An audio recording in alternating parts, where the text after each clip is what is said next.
Good morning, Fremont family. My name is Dave Flores. Today's devotional is from Mark 15:40 through 16:8. I'll pause for a moment to let you read the verses before I continue. Today's gospel reading speaks about the women's role after the death of Jesus. Mark ends the passage by telling us that the women saw an angel and they were afraid. Mark's abrupt ending speaks for itself. Rather than tell us explicitly what Jesus' death and resurrection means, Mark invites us to consider the women's fear in light of his own. Will we fear? Will we tell no one? Or with the death-defeated power of Christ right in front of us, will we go into the world and preach the gospel? Mark introduces us to three women: Mary from Magdala, Mary, mother of Jesus, and Salome, who have traveled with Jesus from the beginning. They ran from the tomb in fear, telling no one what they had seen. The ending is supposed to shock us, but its goal is to ask us, who is Jesus to me? The women who faithfully followed and served Jesus were the first to witness the empty tomb and hear the news of his resurrection. Their initial response was a mix of alarm, trembling, and astonishment, leading them to temporarily remain silent. This emphasizes the awe and wonder that the resurrection evokes, a profound experience that can leave us speechless. Mark wanted us to know two crucial things about Jesus. First, Jesus was mighty and powerful, something even the demons recognized and fear.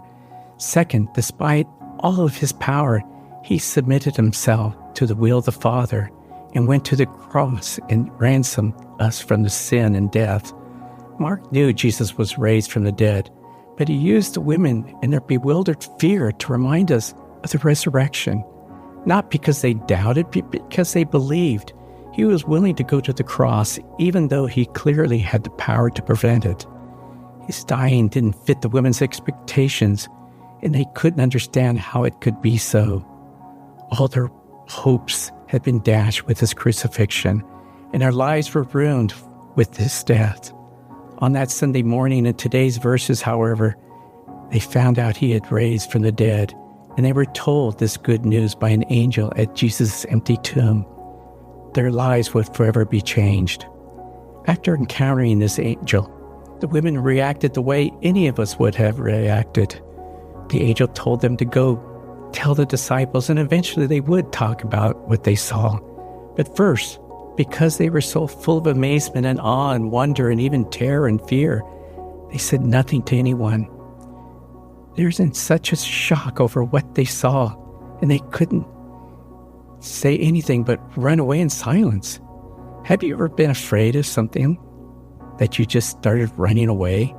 That's what happened to these women.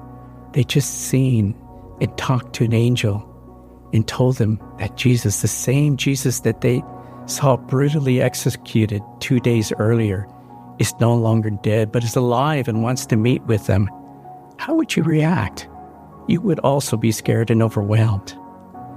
Mark frequently mentions women in various supporting roles. For example, in Jesus' teaching and the most important events in his life and in his miracles, this suggests that Mark portrays women as significant enough in the Lord's mission, not only to mention them, but to focus on the role of women.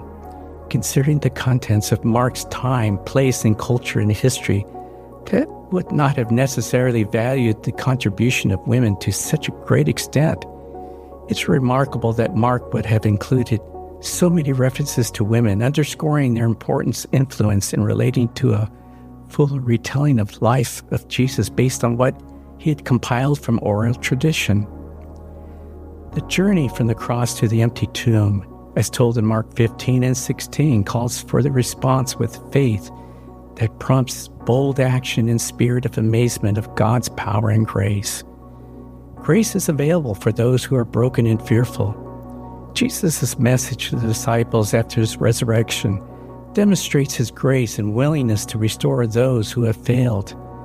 This same grace extends to anyone who comes to him with their failings and fears. Have you encountered the crucified and risen Jesus?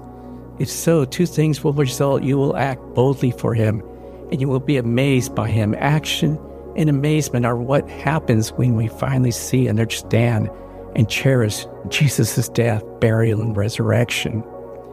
With the power of the Holy Spirit, may God the Father give us eyes to see, minds to understand, and hearts to cherish the work of His Son.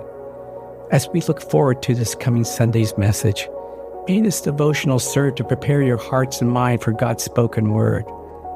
God bless, and have a great rest of the week.